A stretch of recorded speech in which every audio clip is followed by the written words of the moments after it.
Bienvenue à Propos de Cannes, l'émission consacrée aux préparatifs de la Coupe d'Afrique des Nations Total Énergie Cameroun 2021. Pour cette première édition, nous allons nous appesantir sur les infrastructures sportives.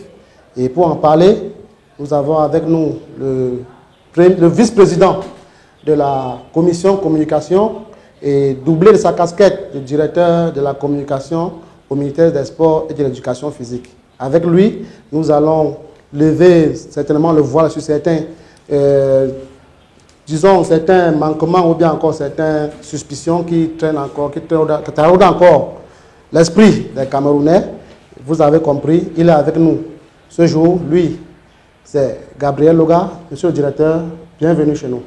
Merci, Monsieur Noucha, et je voudrais vous remercier pour l'invitation qui m'a été faite de prendre part à cette première émission de Propos de Cannes, l'émission qui va certainement, j'en suis convaincu, parler des préparatifs et même de l'organisation de la prochaine Cannes Total Énergie Cameroun 2021. Vous allez bien? Ça va bien. Déjà, on va entrer dans le vif du sujet. Il y a de cela quelques jours, le ministre des Sports et de l'Éducation physique, le professeur Narcisse Molekombi, était du côté de Garoua. Est-ce que vous pouvez nous dire de quoi il en était véritablement question? Je voudrais vous dire que organiser une compétition à l'instar de la CAN suppose que le comité d'organisation regarde, que le comité d'organisation ausculte trois volets principaux. Il y a le volet sportif, c'est-à-dire la préparation de l'équipe. Il y a le volet infrastructurel, c'est-à-dire s'assurer que toutes les infrastructures nécessaires, pas seulement sportives, sont au point. Il y a les infrastructures sportives, il y a les infrastructures hôtelières, routières, aéroportuaires, sanitaires, TIC, communication, télécommunication. Il faudrait que tout cela soit au point. Mais il y a également le volet événementiel. Le volet événementiel qui suppose que toutes les commodités, tous les aspects qui sont liés à cette organisation se passent dans de meilleures conditions. Quand j'ai évoqué le volet événementiel, je parle par exemple aux cérémonies d'ouverture et de clôture, je parle par exemple aux activités des commissions techniques, je parle par exemple aux activités de la communication qui dépendent de notre commission, je parle par exemple aux activités de télécommunication et TIC. Nous avons comme ça une quinzaine de domaines qui nous préoccupent dans le domaine de l'événementiel de cette importante organisation. Les décors étant plantés, nous allons prendre une petite pause et puis aller suivre cette chronique que signe Roland Agon.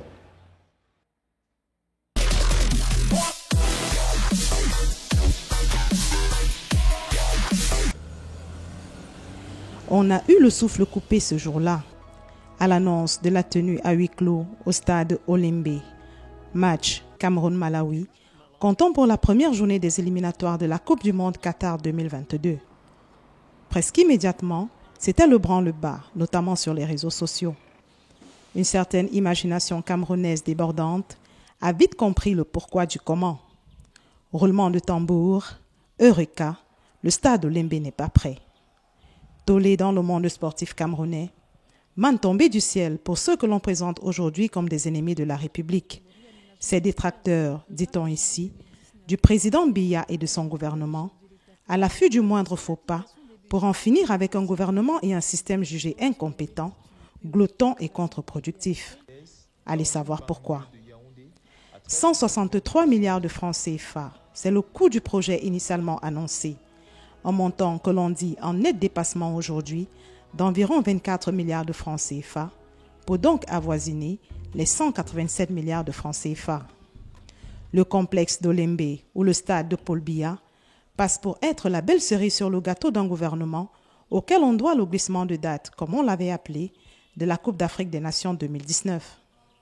Le projet, annoncé pour comprendre sur 35 hectares, un stade couvert de 60 000 places, un hôtel 5 étoiles de 70 chambres, un centre commercial, un gymnase, une piscine olympique, un musée, 3 salles de cinéma et bien d'autres infrastructures, notamment pour le tennis, le basketball, le handball et le volleyball, inquiète, alors qu'on est à quelques mois seulement de la Coupe d'Afrique des Nations Total Énergie, dont son stade doit accueillir le match d'ouverture le 9 janvier 2022. Une inquiétude justifiée au regard du grand retard observé, malgré et la mobilisation de grosses ressources financières et le remplacement de l'entreprise italienne Piccini par celle McGill, canadienne cette fois. Quoi qu'il en soit, le gouvernement rassure, même si c'était le cas aussi en 2019. Cette fois tout de même, on est tenté d'être plus confiant en considération du tirage au sort organisé au Palais des Congrès de Yaoundé le 17 août 2021. C'est là, de toute évidence, la plus grande assurance dont disposent aujourd'hui les Camerounais. Un peu trop habitués, il ne faut pas leur en vouloir, au malheureux rebondissement, à la honte. Vous sentez ce goût de la nature? C'est l'Artémisia. Cette plante efficace contre le paludisme, maintenant disponible dans notre vitrine en ligne sur focusmediafrique.com. De l'Artémisia pour prévenir et rompre avec le paludisme. 40 grammes, 2500 francs et 3000 francs. Passez vos commandes au 671 744 756 ou dans notre vitrine en ligne sur focusmediafrique.com. Artémisia, vous remettre d'aplomb.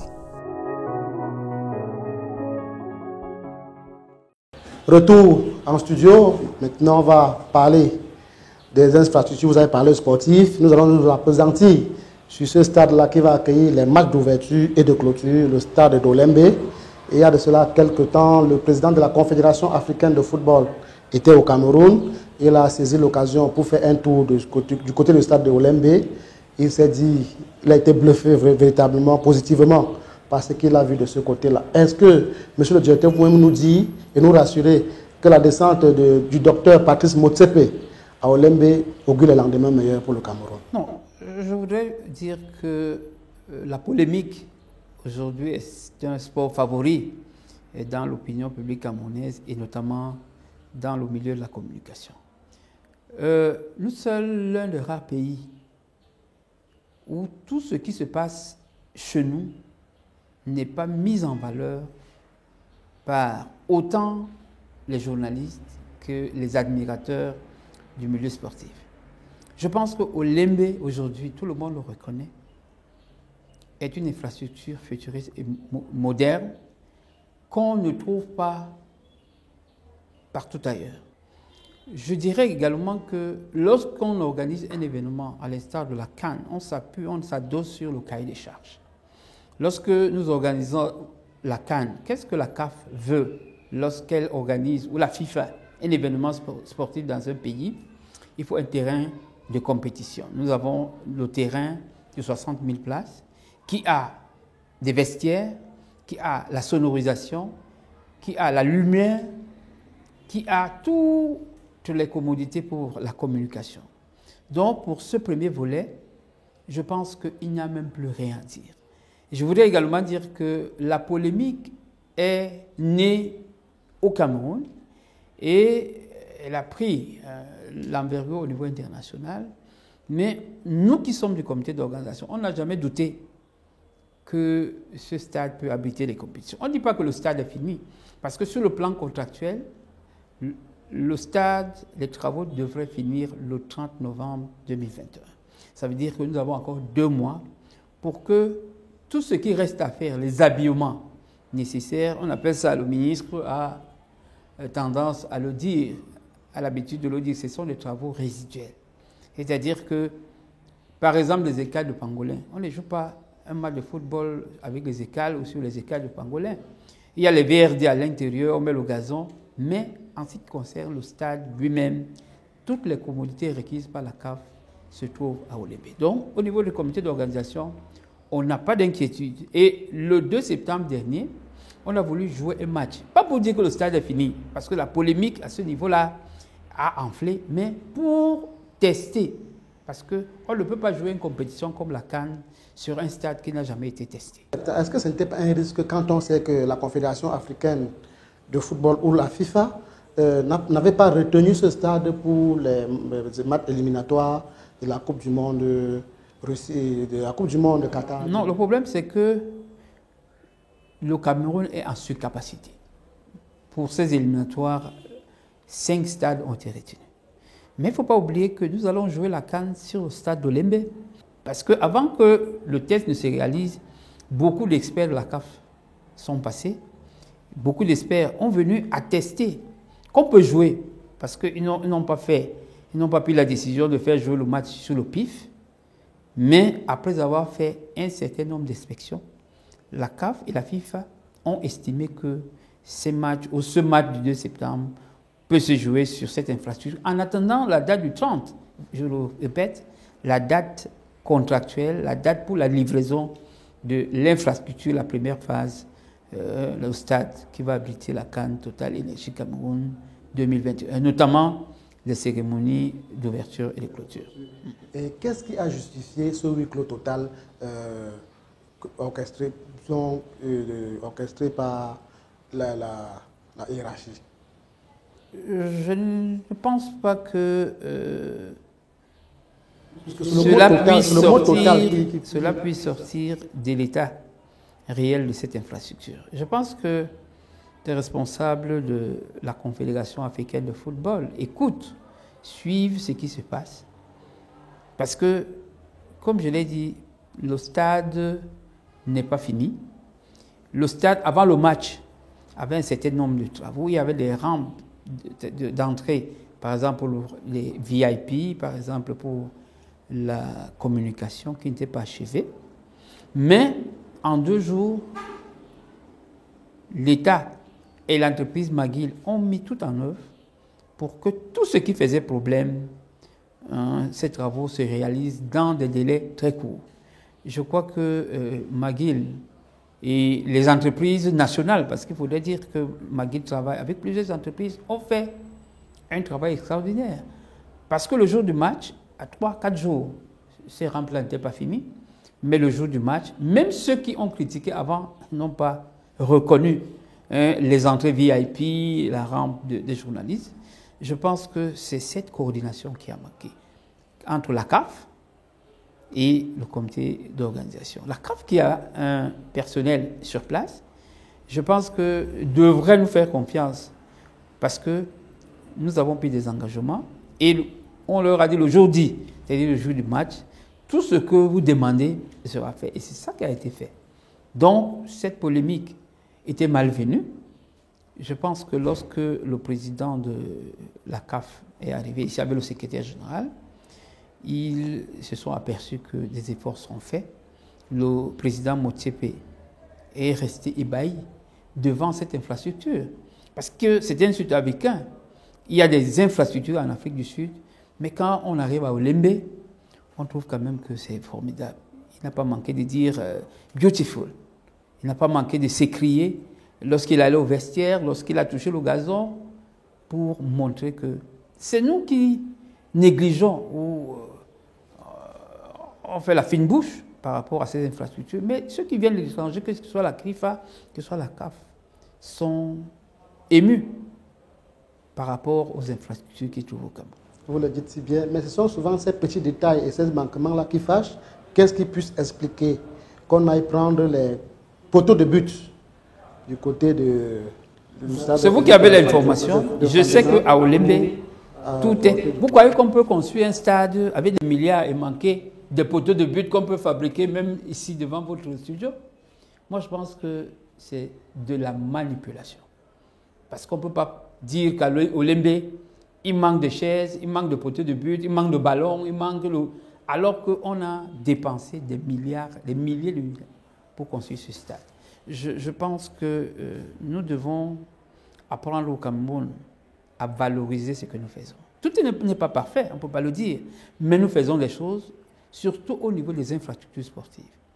Nous ne trouvons pas beaucoup de pays qui peuvent avoir le niveau en qualité d'infrastructure que nous avons. Je crois qu'il faut valoriser cela. Je suis quand même souvent un peu gêné, parce que ceux qui parlent de ces infrastructures, il y a des gens qui passent de studio en studio pour parler des infrastructures sportives du Cameroun et qui n'ont jamais été même sur un terrain d'entraînement. Je crois que nous allons faire des efforts à notre niveau avant la CAN, nous avons une opération porte ouverte, pas seulement pour les journalistes, mais pour les populations, pour venir voir. Je vous assure que le studio qui est à Olembe, le studio TV et le studio radio, on n'en trouve pas cela dans plusieurs pays. Je veux dire qu'on en trouve dans quelques pays seulement. Donc, il faudrait que nous valorisions ce que nous faisons, mais c'est également un problème de sensibilisation. Nous devons sensibiliser les acteurs de la communication, parce que la CAN d'il y a 50 ans, la plupart de ceux qui parlent aujourd'hui n'étaient pas nés, ou bien n'étaient pas sur le champ de l'action. Des efforts seront faits pour pouvoir ouvrir ces infrastructures pour que ceux qui en parlent le fassent en toute âme et en toute conscience.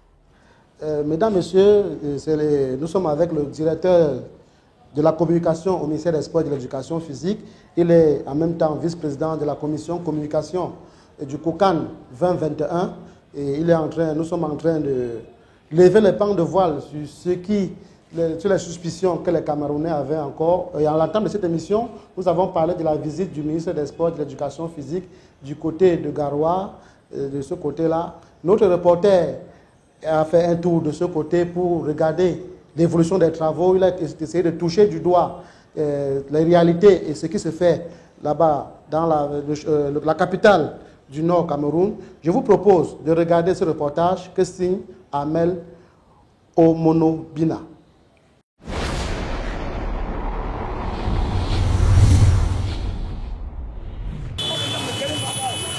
Au moment où le Cameroun prépare activement la CAN Total Énergie 2021, les populations sont en liesse.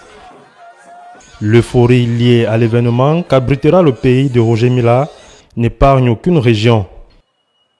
C'est d'ailleurs le cas dans la ville de Garoua, au nord, qui abritera une poule de cette compétition. Je suis animé par un sentiment de satisfaction pour ma ville. La ville de Garoua va abriter une poule. Nous sommes à pied d'œuvre pour préparer la ville en vue d'accueillir les visiteurs. Il faut tout de même reconnaître que la région du Nord est aussi connue pour ses efforts qui consistent à hisser haut le football camerounais.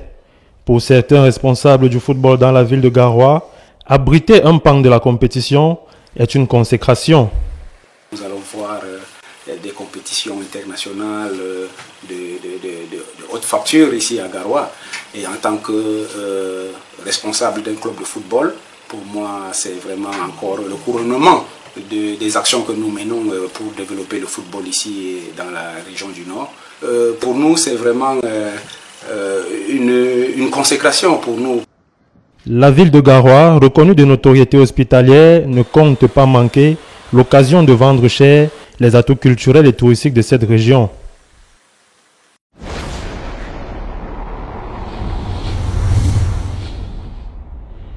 Bon retour en studio et merci d'être en notre compagnie.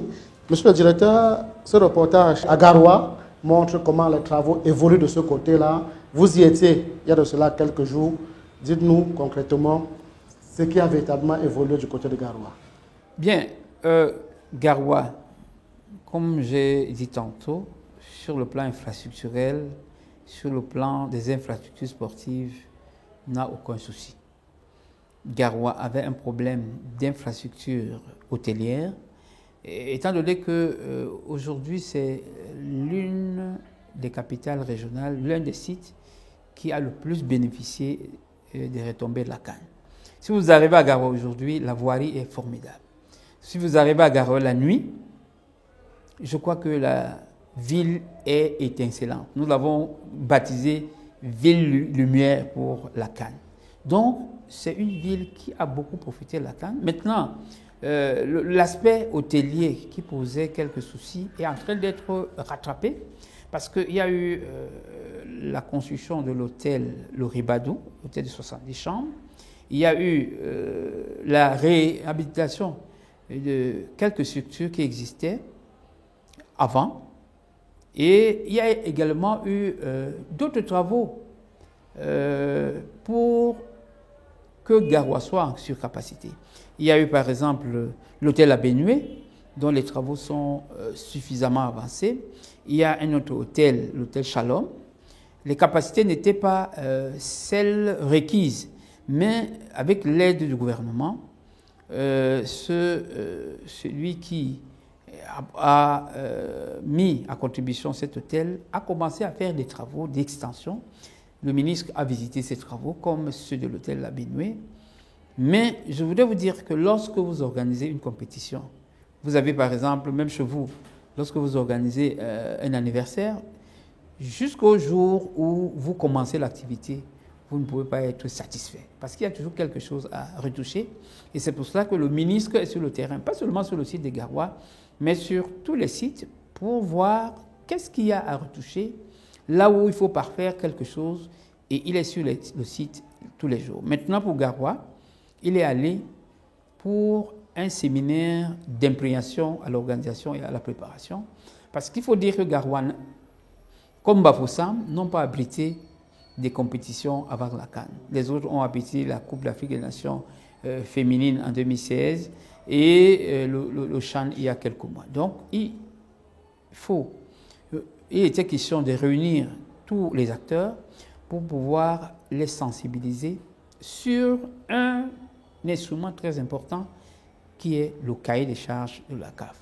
Parce qu'on n'organise pas cette compétition ex nihilo, on organise sur la base du cahier des charges qui détermine par exemple ce que le comité central au niveau de Yaoundé fait, ce que les commissions techniques au niveau du site font et les interactions entre les deux structures. Donc tout cela a été au cœur de ce séminaire. On a également parlé de la gestion financière. Par exemple, lorsqu'on met les fonds à disposition des comités de sites, comment il faut gérer les fonds. Donc tout cela était au cœur de ce séminaire qui a permis à tous les acteurs de parler le même langage. Ils étaient une centaine. Le ministre a procédé à l'ouverture et le directeur du tournoi à la clôture. À la fin, les impressions étaient vraiment positives parce que cela va permettre à tout le monde de parler le même langage, de tout faire pour que cette compétition que nous organisons dans 3 mois ait un succès éclatant, succès conformément aux instructions du président de la République et conformément également à la volonté des responsables de la Confédération africaine de football. Nous avons certainement gardé, je vais dire peut-être le meilleur pour la fin. Il y a eu ce tirage au sort magnifiquement organisé au Palais des Congrès, mais cela laisse toujours certains Camerounais sceptiques. Ils disent que tant que l'accord cadre n'est pas signé, le Cameroun n'a pas sa CAN. Déjà, dites-nous, est-ce que l'accord cadre est une condition sine qua non pour l'organisation d'un événement? Non, je voudrais vous dire qu'il y a des étapes. Lorsqu'on voudrait qu'un pays organise la CAN, vous candidatez d'abord, on vous retient et vous travaillez sur la base du cahier des charges. Le document central pour l'organisation d'une compétition, la CAF, c'est le cahier des charges. L'accord cadre vient juste, en quelques mots, dire, donner l'onction. Mais ce n'est pas un élément d'irrement, ce n'est pas un élément au centre. On peut organiser sans accord cadre. Et je voudrais vous dire que pour le CHAN, l'accord cadre a été signé quelques jours avant le début de la compétition. Si vous avez suivi l'interview du président de la CAF, il a dit, il est venu au Cameroun pour tirer le sort, il est venu il y a quelques semaines pour visiter le stade Olembe et il a été reçu par les hautes autorités de ce pays et il a dit qu'il reviendra en novembre pour une autre visite. Donc vraiment, prenons notre mal en patience. Nous avons souvent des camerounités ou des camerounismes où on a une fixation sur quelque chose. L'accord cadre n'est pas une condition sine qua non d'organisation d'une compétition. Les gens disent parce qu'il y a des problèmes à la FECAFOOT, parce que... Non, je dis, vous avez vu que lorsque on organisait le CHAN, l'accord cadre a été signé par 3 personnalités, le président de la CAF, le ministre des Sports et le président de la FECAFOOT. Donc, prenons notre mal en patience. Je sais que tout ce qui est requis pour l'organisation de la CAN sera fait et le comité d'organisation est à pied d'œuvre pour que nous organisions la meilleure compétition du 9 janvier au 6 février 2022. Le comité d'organisation est à pied d'œuvre. Le ministre qui est président de COCAN a mis en place l'ensemble des structures organisationnelles, aussi bien au niveau central qu'au niveau des sites. Je crois que toutes ces personnalités travaillent pour que nous ayons la meilleure compétition dans 3 mois. Donc, beaucoup de polémiques pour l'organisation, nous sommes habitués à cela, mais ça ne nous fait pas perdre le sommeil. Ça nous fait perdre le sommeil parce qu'on a quelque chose à faire, mais pas parce que les gens font la polémique. Nous allons peut-être sortir par là pour dire qu'au niveau de la commission communication, nous allons monter en puissance. Monter en puissance parce que nous avons commencé. Lorsque vous allez en ville, vous allez trouver que l'affichage a commencé avec nos partenaires. Par exemple, aujourd'hui, il y a une campagne sur les jeunes, l'implication des enfants dans l'organisation de la prochaine CAN. Donc, nous allons monter en puissance. Vous allez voir, par exemple, l'affichage, pas seulement sur les sites de compétition, parce que c'est une compétition nationale, sur l'ensemble des régions du Cameroun. Et nous avons préparé tout ce qui contribue à donner de la visibilité à la lisibilité d'un événement sur les réseaux sociaux, les structures, les instruments des TIC. Donc tout cela sera lancé dans quelques jours seulement pour que, quel que soit là où un Camerounais se trouve, aussi bien à l'intérieur qu'à l'extérieur, que tous les Camerounais puissent vivre à l'unisson ce grand événement qu'est la CAN Total Énergie Cameroun 2021. Gabriel Oga, merci de nous avoir rendu visite. Merci, M. Notia. Amis téléspectateurs, merci de nous avoir regardés. Et c'est un plaisir d'avoir été des vôtres. On se dit à très bientôt pour une autre édition de Propos de CAN.